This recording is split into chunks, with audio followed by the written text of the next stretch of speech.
구독과 좋아요는 큰 힘이 됩니다.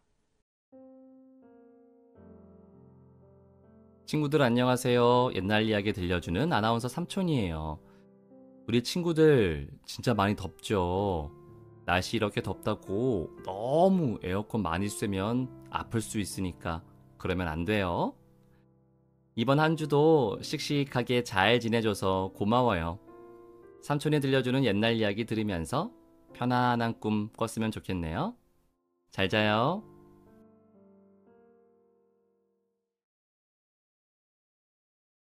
배부르고 우습고 서러운 꼴. 옛날에 여우 한 마리가 산속에서 먹을 것을 찾아 이리저리 돌아다니다가 메추라기를 만났지. 메추라기야, 너 잘 만났다. 이 여우가 지금 몹시 배가 고파서 너를 잡아먹어야겠다. 여우가 입맛을 쩍쩍 다시면서 메추라기를 잡아먹으려고 하니까 메추라기가 하는 말이 여우야 여우야 내 말 좀 들어보렴. 나같이 조그마한 것을 잡아먹고 배가 부르겠니? 날 살려주면 배부른 꼴 보게 해주마 하거든. 여우가 그 말을 듣고 귀가 솔깃해서 그럼 그러라고 했지. 메추라기는 여우를 데리고 산 밑으로 내려갔어. 산 밑에 내려가서 길가에 숨어 있으니 조금 뒤에 한 아주머니가 밥을 가득 담은 함지를 이고 오더란 말이야. 메추라기는 여우더러 너는 뒤따라오다가 저 아주머니가 밥 함지를 내려놓거든 배불리 먹으렴. 이렇게 이르고 저는 일부러 아주머니 앞에 가서 알짱알짱 거렸어. 그러니 아주머니가 메추라기를 잡으려고 손을 뻗치거든. 그때 메추라기는 얼른 팔짝 뛰어 조금 앞으로 갔어. 그러니 아주머니가 뒤쫓아와서 또 손을 뻗쳐 메추라기를 잡으려고 하지. 그때 메추라기는 또 깡충 뛰어 조금 앞으로 갔어. 아주머니는 또 따라와서 잡으려고 손을 뻗치지. 메추라기는 또 팔딱팔딱 뛰어 앞으로 가고. 이러다 보니 아주머니가 그만 분이 났어. 잡힐 듯 하면서 안 잡히니까 분이 나지 뭐야. 그래서 아예 밥 함지를 내려놓고 메추라기를 쫓아와. 메추라기는 길에서 알짱거리다가 아주머니가 잡으려고 손만 뻗치면 팔짝 뛰어 도망가고, 이러기를 자꾸 되풀이하다 보니 밥 함지 내려놓은 곳에서 점점 멀어지지. 그때 여우는 뒤따라오다가 아주머니가 길에 내려놓은 밥 함지를 보고는 웬 떡이냐 하면서 밥을 실컷 먹었어. 메추라기는 여우가 밥을 실컷 먹을 때까지 잡힐 듯 도망가면서 아주머니를 꿰었지. 그러다가 이만하면 여우가 밥을 다 먹었을 거라고 생각할 때쯤 후르르 멀리 날아가 버렸어. 아주머니는 메추라기도 못 잡고 밥만 도둑 맞은 꼴이 됐지. 메추라기가 여우에게 와서 내 말대로 배부른 꼴 봤지? 그러면 이번에는 우습고 재미나는 꼴 보여주련 하거든. 여우는 밥도 배불리 먹었으니 우습고 재미나는 꼴을 보고 싶어서 얼른 그러라고 했어. 메추라기는 여우더러 길가에 숨어 있으라 이르고는 공중으로 호르르 날아올라갔어. 조금 있으니까 옹기장수 두 사람이 앞뒤로 나란히 옹기짐을 지고 오더란 말이야. 메추라기가 그걸 보고 공중에서 호르르 날아내려 와서는 앞에 가는 옹기장수의 옹기짐 위에 가 앉는 거야. 그러니 뒤에 가는 옹기장수가 그걸 보고 손을 내밀어 메추라기를 잡으려 할 게 아니야. 그때 메추라기가 팔짝 뛰어 왼쪽으로 비켜 앉지. 뒤에 가는 옹기장수가 왼쪽으로 손을 옮겨 잡으려 하니 이번에는 메추라기가 오른쪽으로 팔짝 뛰어 비켜 앉고, 잡으려 하면 왼쪽으로 오른쪽으로 팔짝 비켜 앉으니 뒤에 가는 옹기장수가 그만 화가 잔뜩 났어. 그래서 들고 있던 지게짝대기로 메추라기를 겨냥해서 다 후려갈겼지. 메추라기가 날쌔게 날아가 버리니 작대기는 할 일 없이 옹기짐을 후려갈기고 애꿎은 옹기만 박살나고 말았어. 그러니 앞에 가는 옹기장수가 가만히 있겠어? 이놈아, 너는 왜 공연히 남의 옹기를 때려 부수느냐? 하면서 저도 지게짝대기로 뒤에 가는 옹기장수의 옹기를 후려 갈긴단 말이야. 그러니 애꿎은 옹기가 또 박살났지. 뒤에 가는 옹기장수도 질 수가 있나? 나는 메추라기 잡으려다 실수로 깨트렸다마는 너는 일부러 남의 옹기를 때려 부수니 그게 무슨 경우냐? 하면서 다시 지게짝대기로 앞 옹기짐을 후려 갈겼어. 앞에 가는 옹기장수는 화가 머리 끝까지 나서 또 뒤 옹기짐을 후려 갈겼지.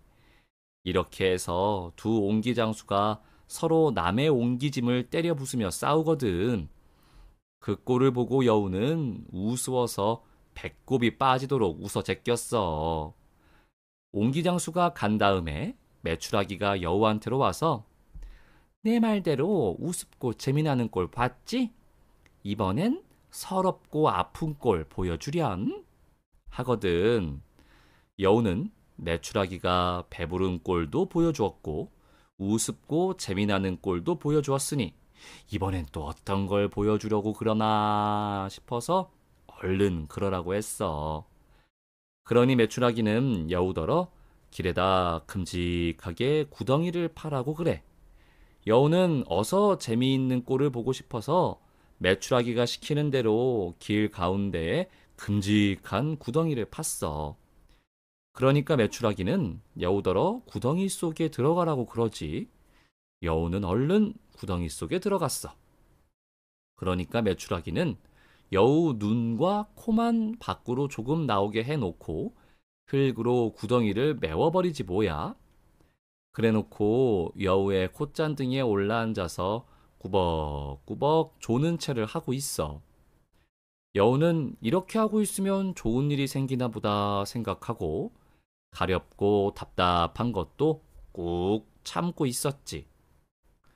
조금 있으니까 소금 장수가 저쪽에서 소금지게를 치고 뚜벅뚜벅 걸어와.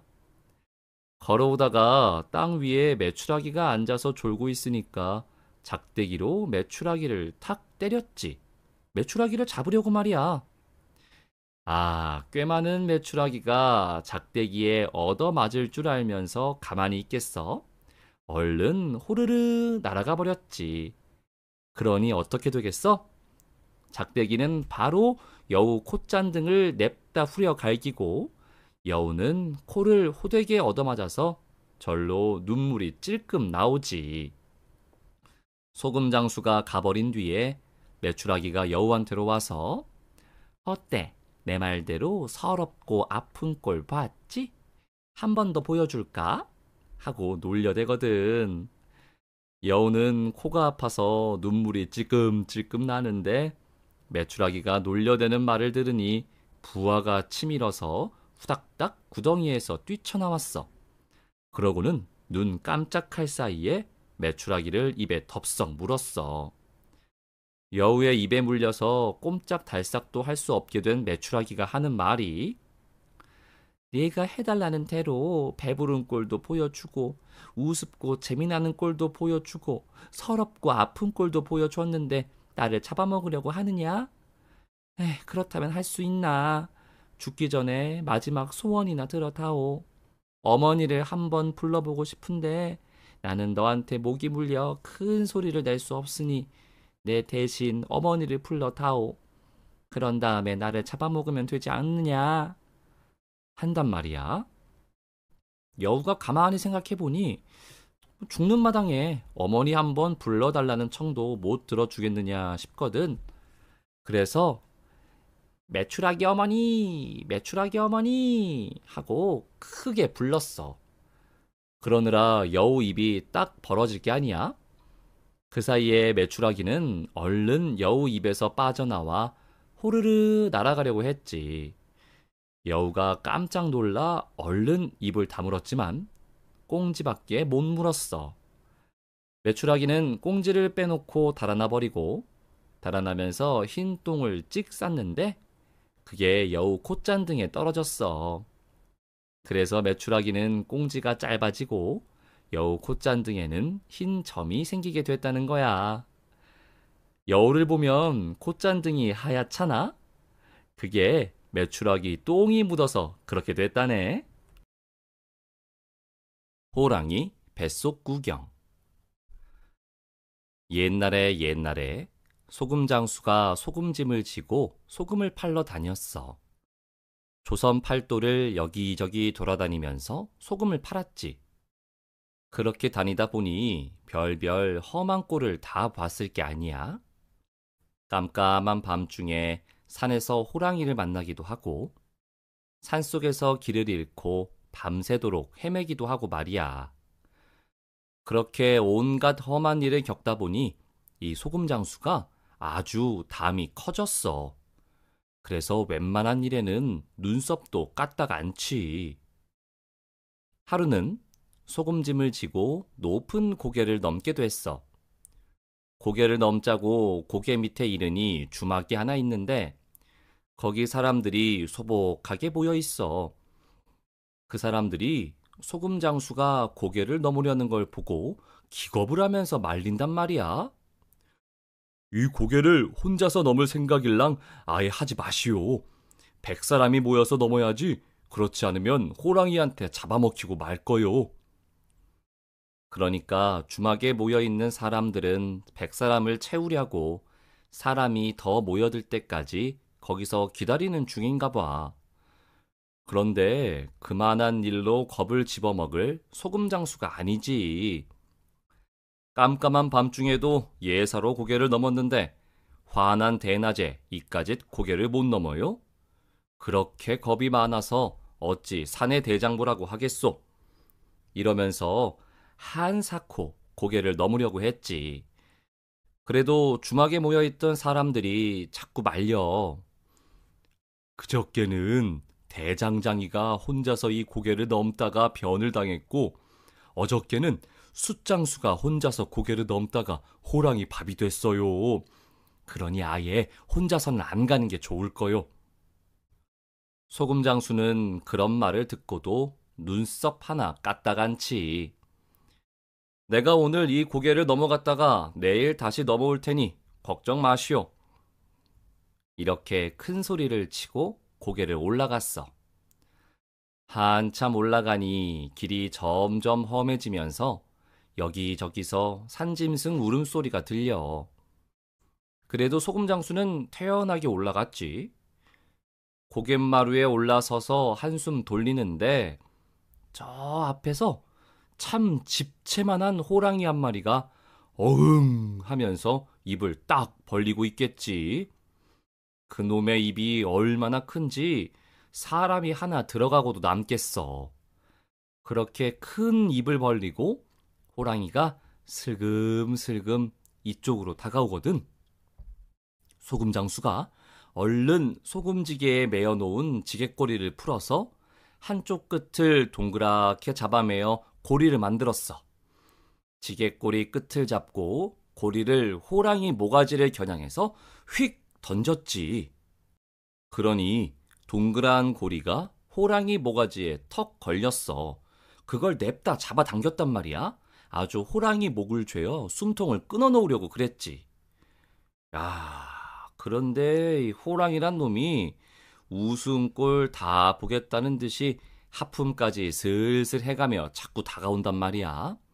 호랑이 모가지에 줄을 걸었으면 호랑이가 그 자리에 버티고 서 있든지 뒷걸음질을 치든지 해야 목이 잴 텐데 이 슬슬 앞으로 다가오니까 아무 소용이 없지 뭐야. 호랑이가 소금장수 눈앞에까지 다가와서 입을 앙 하고 크게 벌리니까 소금장수가 그만 그 입속으로 쑥 빨려 들어갔어. 지게째 입속에 쑥 빨려 들어가서 목구멍으로 쏙 넘어갔어. 소금장수가 그러는 동안에도 호랑이 목을 맨 줄은 꼭 쥐고 있었지. 이렇게 해서 소금장수가 호랑이 뱃속에 들어갔어. 호랑이 뱃속에 들어가 보니까 참 우습지도 않더란다. 뱃속이 훤하게 넓어서 잘 보이는데 그동안 호랑이가 잡아먹은 짐승이고 사람이고 죄다 거기서 살더래. 토끼도 깡충깡충 뛰어다니고 노루도 껑충껑충 뛰어다니고 사람들도 여기저기 돌아다니고 말이야. 가만히 보니까 그저께 잡아먹힌 대장장이도 돌아다니고 어저께 잡아먹힌 숫장수도 돌아다니더래. 호랑이 뱃속이 그렇게나 넓어. 소금장수가 호랑이 뱃속을 여기저기 돌아다니면서 구경을 했어. 뭐 여기저기 간이고 헙하고 콩팥이고 디룽디룽 매달린 것 구경 다 했지.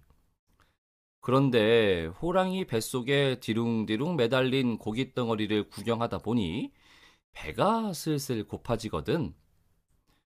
여기 들어와 보니 온 사방이 고기로구나. 이럴 게 아니라 호랑이 고기나 좀 베어 먹어야겠다. 소금장수가 이렇게 생각하고 대장장이를 불렀어. 여보, 그 대장장이 양반, 칼 가진 것 있어? 칼은 무엇에 쓰려고 그러시오? 호랑이 고기나 베어 먹으려고 그러지요. 오, 그거 참 좋은 생각이요. 대장장이가 허리춤에서 칼을 빼주기에 소금장수가 칼로 호랑이 뱃속 고기를 싹둑싹둑 베어냈어. 간도 베어내고 허파도 베어내고 콩팥도 베어내고 해서 고기를 수북하게 쌓아놨지. 그러고 나서 숫장수를 불렀어. 여보, 숫장수 양반, 숯 좀 가져오시오. 숯은 무엇에 쓰려고 그러시오? 호랑이 고기 좀 구워 먹으려고 그러지요. 아, 마침 나도 배가 고프던 참인데 잘 되었어. 숫장수가 내놓은 숯으로 불을 피웠지. 불을 피워서 호랑이 고기를 숯에 구웠어. 간도 굽고 허파도 굽고 콩팥도 굽고 해서 배불리 잘 먹었지. 그러는 동안에 호랑이란 놈은 죽을 지경이야. 뱃속에서 칼로 여기저기를 싹둑싹둑 베어내지를 않나. 뱃속에서 숯에 불을 피워 제 고기를 굽지를 않나. 그러니 아프고 뜨거워서 죽을 지경이지. 호랑이는 어흥 어흥 하고 울면서 펄쩍펄쩍 뛰었어. 안에서는 소금장수가 호랑이 고기를 다 구워 먹고 나서 아까 호랑이 입속에 들어올 때 가지고 들어온 줄을 단단히 잡았어. 이제 슬슬 잡아당겨 볼까? 여보, 대장장이 양반, 그리고 숫장수 양반, 여기 와서 좀 거들어요. 그건 무슨 줄이요? 호랑이 목에 매어 놓은 줄이죠. 아, 그렇군. 그렇다면 어디 힘 좀 써볼까? 셋이서 줄을 힘껏 잡아당겼지. 영차 영차 잡아당기니까 밖에 있는 호랑이 모가지가 제 목구멍으로 딸려 들어오지. 자꾸자꾸 잡아당기니까 호랑이 모가지가 목구멍을 넘어 제 뱃속으로 쏙 들어왔어. 세 사람은 줄을 잡고 호랑이 창자를 지나 똥구멍으로 쑥 빠져나왔지. 그 바람에 호랑이 모가지도 제 똥구멍으로 쏙 빠져나와서 호랑이가 홀라당 뒤집어졌어. 호랑이 뱃속에 있던 짐승이고 사람이고 다 쏟아져 나왔지. 호랑이한테 잡아먹힌 짐승들도 살고 사람들도 다 살았지. 소금장수는 홀라당 뒤집어진 호랑이를 끌고 고개를 넘어 다시 주막으로 돌아왔어. 대장장이도 데리고 오고 숫장수도 데리고 왔지. 그것 보시오. 내가 뭐라고 그럽디까? 어제 넘어가서 오늘 넘어온다고 그러지 않았소? 그러니까 그동안에 하룻밤이 지난 거야. 먹보 곰 골탕 먹이기. 옛날에 한 할아버지가 살았는데 날마다 산에 가서 나무도 하고 산밭을 일구어 농사도 짓고 이렇게 살았어. 산비탈에 노는 땅이 있어서 괭이로 파엎고 고무래로 다듬어 참한 산밭을 일구었지. 이 산밭에 물을 심어 잘 가꾸었더니 무 농사가 아주 잘 됐어. 무 뿌리는 통통하게 살이 찌고 잎은 새파랗게 벗어서 아주 보기 좋게 되었어. 무가 다 자라서 할아버지가 밭에서 물을 뽑고 있으려니까 산속에서 곰이란 놈이 어기적어기적 걸어 나와서 영감, 누구 마음대로 여기에 물을 갈았어? 하지 뭐야? 할아버지가 어이가 없어서 아니 노는 땅에 내 손으로 밭을 일구어 물을 갈았는데 누구 마음이랄 게 뭐 있느냐? 했지.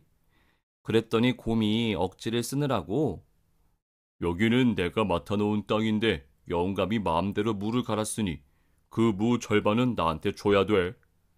하고 우격다짐을 놓아. 곰이 심술이 나면 무슨 짓을 할지 모르니 할아버지가 할 수 없이 그럼하고 했어. 곰은 잘 자란 무로만 골라서 반 넘어 빼앗아 가지고 가버렸어. 할아버지는 억울했지만 어쩔 수 없었지. 그 뒤에 할아버지가 또 노는 땅을 일구어 옥수수를 심었어. 흙을 골라 씨를 뿌리고 산골짜기에 흐르는 개울물을 퍼다가 흙이 마르지 않게 해줬지.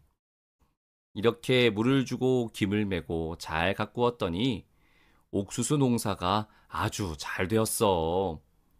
키는 할아버지 키보다 훨씬 더 크고 옥수수 자루는 팔뚝만한 게 주렁주렁 달렸지. 옥수수가 다 자라서 할아버지가 옥수수 자루를 꺾고 있으려니까 산속에서 곰이 또 어기적 걸어 나와서 영감, 누구 마음대로 여기에 옥수수를 갈았어? 여기는 내가 맡아놓은 땅이니 그 옥수수 절반은 나한테 줘야 돼. 하고 트집을 잡네. 할아버지가 이번에도 곰의 우격다짐을 이기지 못하고 옥수수를 반 넘어 빼앗겼어. 애써 농사 지은 것을 2번이나 곰에게 빼앗기고 나니 억장이 무너지지. 그래도 곰은 힘이 세고 할아버지는 힘이 약하니 어쩔 수가 없지. 하루는 할아버지가 산에서 나무를 하다가 맛있는 머루를 많이 땄어. 그걸 집에 가지고 가서 손주 주려고 나무지게에 얹어 가지고 가는데 또 심술궂은 곰이 나타났지 뭐야. 곰이 머루를 처음 봤는지 영감, 지게에 얹어 가지고 가는 게 뭐야? 하고 묻겠지. 응, 이건 머루란다. 했더니 맛있게 생겼는걸? 어디 나 좀 줘봐. 하기에 좀 줬지. 곰이 머루를 우물우물 먹어보더니 맛이 있으면 고맙다고나 할 것이지 심통 부리는 것 좀 보게. 이놈의 영감탱이, 이렇게 맛있는 걸 여태 나 모르게 혼자서만 먹었구나. 이제부터는 나무하러 올 때마다 머루를 이만큼씩 따다 줘. 안 그러면 물어줄 거야. 이러는 거야 글쎄. 세상에 이런 심술이 어디 있나 그래. 그 뒤로 할아버지는 나무를 하러 산에 가도 곰한테 줄 머루를 따느라고 나무도 제대로 못했어. 그러던 어느 날 할아버지가 산에 가서 나무를 한 짐에 놓고 쉬고 있는데 노루 한 마리가 다리를 절뚝절뚝 절면서 오더란 말이야. 고개를 축 늘어뜨리고 절뚝거리면서 오는 게 좀 불쌍해야지. 얘 노루야, 너는 어쩌다가 다리를 다쳤느냐? 말도 마세요. 심술궂은 곰이 날마다 먹을 것을 가져오라고 성화를 태서 못 살겠어요. 오늘도 맛있는 걸 안 갖다 준다고 날 낭떠러지에 떠다 밀지 뭐예요? 떨어지다가 소나무에 다리가 걸렸기에 망정이지 안 그랬으면 죽었을 겁니다. 그놈의 곰 때문에 온 동네가 고생이로군. 나도 곰한테 머루 따다 주느라고 고생 꽤나 한단다. 그렇군요. 이 산에 사는 짐승들은 다 곰 등살에 시달려 못 살겠다고 아우성이랍니다. 할아버지는 저고리 옷고름을 뜯어 노루의 다친 다리를 싸매 주었어. 그러고 나서 한숨을 쉬고 있으니 노루가 무슨 좋은 수가 있는지 눈을 반짝거리면서 할아버지, 우리 이렇게 하는 게 어때요? 하더니 할아버지 귀에 대고 소근소근 귓속말을 해. 할아버지가 그 말을 듣고 손뼉을 탁 치지. 그때 저쪽에서 곰이 다가오는 소리가 들려. 커다란 덩치로 어기적 걸어오느라고 몸이 나무에 걸려 나무까지 부러지는 소리가 우지끈 하지. 그러니 노루가 할아버지한테 눈짓을 하고는 숲을 속에 숨어버리고 할아버지 혼자만 남았어. 곰이 할아버지한테 다가왔어. 영감, 머루는 많이 따놓았겠지? 이제 따라갈 참이다. 그러나 저러나 너 조심해야겠더라. 아까 보니까 이리로 사냥꾼이 무시무시한 활을 가지고 지나가던데. 뭐라고? 사냥꾼이? 곰이 사냥꾼이란 말을 듣고는 몸을 움찔하지. 겁이 나서 말이야. 할아버지는 시치미를 뚝 떼고 더 겁을 주느라고 응, 그런데 그 사냥꾼이 뭐라고 하더라? 곰이랑 곰은 씨를 말리겠다고 그러던가? 했어. 곰이 그 말을 듣고 잔뜩 겁을 먹었는데 마침 그때 숲속에서 부스럭부스럭 하는 소리가 나. 미리 짜놓은 대로 노루가 내는 소리지 그게. 저건 또 무슨 소리야? 아까 지나간 사냥꾼이 돌아오나 보다. 곰이 기겁을 하고 얼른 할아버지 나무 지게 밑으로 기어 들어갔어. 겁이 나서 숨도 잘 못 쉬고 납작 엎드려 있는데 노루가 일부러 사냥꾼 흉내를 내어 영감님, 이리로 곰 한 마리 오는 것 못 봤소? 하고 묻지. 곰은 지게 밑에서 작은 소리로 못 봤다고 그래, 못 봤다고 그래 하지. 할아버지는 시치미를 뚝 떼고 못 봤는데요 했지. 그러니 노루가 또 점잖은 목소리로 그 지게 밑에 있는 건 뭐요? 하고 물어. 곰은 들킬까봐 더 몸을 움츠리며 장작이라고 그래, 장작이라고 그래 하지. 할아버지가 이건 장작이랍니다 하니까 노루가 또 묻기를 장작이라면 새끼줄로 묶어야지 왜 그냥 뒀소? 하거든. 곰은 안달이 나서 어서 묶어 하지. 할아버지가 새끼줄로 곰을 꽁꽁 묶었어. 그러자 노루가 그렇게 묶었으면 도끼로 패야지 왜 그러고 있어? 하겠지. 곰은 들킬까봐 하도 겁을 내다 보니 정신이 반쯤 나가서 어서 도끼로 패 하지. 그럼 어디 도끼질이나 해볼까? 할아버지가 도끼를 번쩍 들고 도끼 등으로 곰의 등줄기를 한번 냅다 두들겨 주었어. 아이쿠아야, 곰 살려! 곰은 그만 혼이 다 빠져서 새끼줄에 묶인 채로 떼굴떼굴 굴러 도망을 갔어. 그때 얼마나 혼이 났는지 그 뒤로 곰은 이 산에 다시 나타나지 않더라나. 할아버지와 노루는 걱정 없이 잘 살았지. 아기 보는 호랑이. 옛날 어느 산골 마을에 시아버지하고 며느리하고 손주 둘하고 이렇게 네 식구가 살았어. 시아버지는 늙어서 기운이 없으니까 며느리가 일을 다 했지. 며느리가 산에 가서 나무를 해다가 장에 갖다 팔아서 그 돈으로 양식도 사고 옷도 사고 해서 근근히 살아갔어. 며느리가 산에 가서 나무하는 동안에 할아버지는 손주들을 데리고 집을 보고 이렇게 살았어.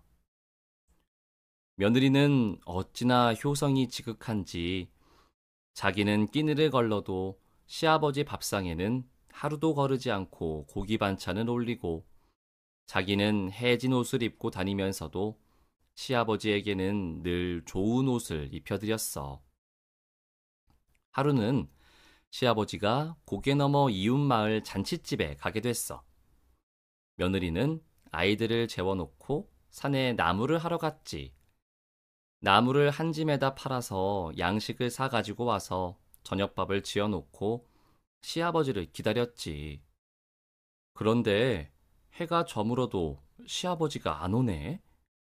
날은 점점 어둑어둑해지는데 아무리 기다려도 시아버지가 안 오니까 며느리가 마중을 나갔어. 아기 하나는 재워놓고 하나는 등에 업고 마중을 나갔지. 동네를 벗어나서 고개를 올라갔어. 깊은 산골이라 밤이 되면 산짐승이 많이 나오지. 여기저기서 산짐승 우는 소리가 들렸어. 며느리는 그래도 시아버지 걱정이 돼서 자꾸만 고개를 올라갔어. 한참 올라가다 보니 거기 길가에 시아버지가 쓰러져 있는데 그 옆에 커다란 호랑이 한 마리가 서 있더란 말이야. 가만히 보니까 시아버지는 잠을 자고 있어. 아마 잔칫집에서 술을 얻어먹고 취해서 고개를 넘다가 잠깐 앉아서 쉰다는 게 그만 깜빡 잠이 들었던 모양이야. 그런데 호랑이가 세상 모르고 자고 있는 시아버지를 꼬리로 툭툭 치고 있더라지 뭐야. 며느리는 깜짝 놀랐어. 해구머니, 저 호랑이가 우리 아버님을 깨워서 잡아먹으려고 저러나 보다. 호랑이는 죽은 채 하거나 잠자는 사람은 안 잡아먹는다는 말도 있거든. 그러고 보니 호랑이가 몇 번 꼬리로 사람을 툭툭 치다가 옆에 있는 골짜기로 내려가 제 꼬리에 물을 적셔가지고 돌아와서 또 사람을 툭툭 친단 말이야. 그러니까 잠자는 사람을 정신이 번쩍 들게 해가지고 잡아먹으려고 그러는 것 같지. 아이고, 저러다가 아버님이 깨어나시면 호랑이한테 잡아먹히겠구나. 이를 어째? 며느리는 마음이 바쁜 나머지 무서운 것도 잊어버리고 호랑이 앞으로 달려갔어. 달려가서 호랑이한테 빌었어. 호랑아, 호랑아, 제발 우리 아버님을 살려다오.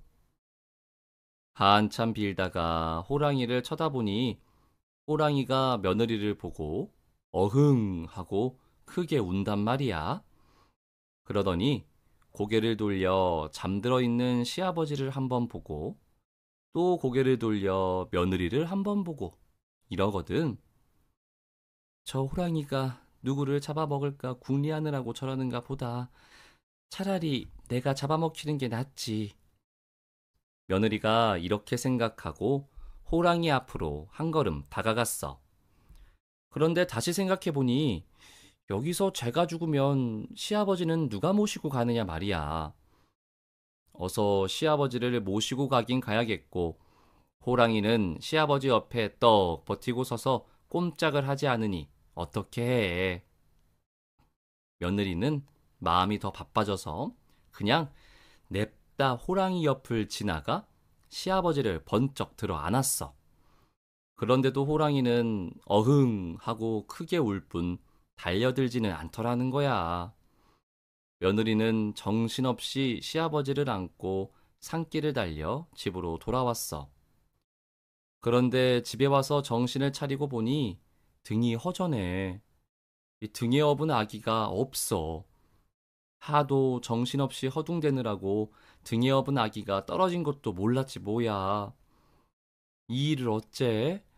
며느리는 그만 하늘이 무너지는 것 같았어. 뒤늦게 시아버지도 잠에서 깨어 손주가 없어진 걸 알고는 땅을 치면서 울어. 아이고, 이 못난 늙은이 때문에 내 귀여운 손주를 잃었구나. 산길에 떨어졌으면 틀림없이 호랑이가 잡아먹었을 테니 이 일을 어쩌면 좋으냐. 시아버지도 울고 며느리도 울고 이렇게 둘이서 밤새도록 울었지. 그런데 다음날 새벽녘에 날이 부옇게 셀 무렵인데 밖에서 호랑이 울음소리가 어흥 하고 들린단 말이야. 저놈의 호랑이가 내 손주 잡아먹고 또 누굴 잡아먹으려고 왔나? 차라리 이 늙은이를 잡아먹어라. 시아버지가 울부짖으면서 밖으로 나가려고 하는 걸 며느리가 억지로 말렸어. 아버님은 가만히 계십시오. 제가 나가 보겠습니다. 며느리가 밖으로 나가보니까 호랑이가 나지막하게 어흥 하고 한 번 울더니 등을 돌려 산 쪽으로 슬금슬금 가더래. 조금 가다가 뒤를 돌아보고 또 조금 가다가 뒤를 돌아보고 하는 걸 보니 따라오라고 그러는 것 같더란 말이지. 그래서 며느리가 호랑이를 따라갔어. 호랑이가 동네를 벗어나 산으로 올라가기에 며느리도 따라갔지. 고개를 하나 넘어 골짜기로 내려가기에 또 따라갔지. 골짜기에 이르니까 거기 뻥 뚫린 바위굴이 있는데 호랑이가 그리로 들어가. 며느리가 따라 들어가 보니 이게 웬일이야? 호랑이 굴 속에 아기가 있지 뭐야. 아기가 깔깔 웃으면서 호랑이 새끼들과 어울려 놀고 있단 말이지. 그러니까 어젯밤에 떨어뜨린 아기를 호랑이가 제 굴에 데려다 놓은 거야. 그러고 보니 어젯밤에 호랑이가 잠든 시아버지를 꼬리로 툭툭 친 것도 잡아먹으려고 그런 게 아니라 살려주려고 그랬나 봐. 산속에서 잠이 들면 다른 짐승들에게 해를 입을까봐 깨워주려고 그랬던 게지. 그러니까 며느리가 다가가도 가만히 보고만 있었던 거고. 며느리는 그제서야 사정을 다 알고 호랑이에게 고맙다고 절을 자꾸 했어. 그리고 아기를 데리고 집으로 가려고 하니까 호랑이가 등을 돌려대고 꼬리를 설레설레 흔들더래. 등에 타라고 그러나 보다 하고 호랑이 등에 올라탔더니 집에까지 잘 데려다 주더라는 거야. 호랑이 등에 며느리와 아기가 타고 아주 사이좋게 집에까지 왔다는 이야기야. 내 식구는 그 뒤로도 오래오래 잘 살았더란다. 두꺼비와 천년 묵은 지네. 옛날 옛적 어느 마을에 한 처녀가 눈먼 아버지를 모시고 살았어. 처녀는 남의 집 허드렛 일도 해주고 삭바느질도 하여 양식을 조금씩 얻어가지고 아버지와 함께 어렵사리 살아갔어. 그런데 아버지는 자나깨나 딸 걱정이야. 고생이 많아서 걱정이냐고? 아니야. 시집 보낼 걱정이냐고? 그것도 아니야. 무슨 걱정인고 하니 딸이 지네에게 잡아먹힐까봐 그게 걱정이야. 이 마을엔 오래전부터 지네 사당이라는 것이 있었어. 이 뒷산에 천년 묵은 지네가 사는데 이놈이 걸핏하면 심수를 내어 마을 사람들을 해치고 농사를 망쳐놓거든. 그래서 마을 사람들이 제발 그러지 말라고 뒷산에 사당을 짓고 해마다 제사를 지내서 지네를 달래는 거야. 그런데 제사를 지낼 때마다 처녀 한 사람씩을 지네에게 바쳐야 한단 말이지. 사람으로서 못할 일이지만 그러지 않으면 더 많은 사람들이 죽게 될 테니 어떻게 해. 해마다 마을 처녀들을 모아놓고 제비뽑기를 해서 처녀를 골라 지네에게 바치는 거야. 그러니 눈먼 아버지는 행여 제 딸이 지네에게 제물로 바쳐질까 자나 깨나 그게 걱정이지. 하루는 딸이 부엌에서 아침 밥상을 차리고 있는데 웬 두꺼비 한 마리가 엉금엉금 기어오더니 눈을 끔뻑끔뻑 하면서 쳐다보더래. 두꺼봐, 배가 고파 밥을 얻어 먹으러 왔니? 옛다, 한술 먹으려무나. 딸은 밥을 한술 떠서 두꺼비 앞에 떨어뜨려 주었어. 그랬더니 두꺼비가 그 밥을 낼름 먹어치우거든. 에그 쯧쯧, 배가 몹시 고팠던 게로구나. 옛다, 한술 더 먹으렴. 딸은 제가 먹을 밥까지 두꺼비에게 줬어. 그 뒤부터 두꺼비는 밥 지을 때만 되면 부엌에 들어와서 밥을 얻어먹더래.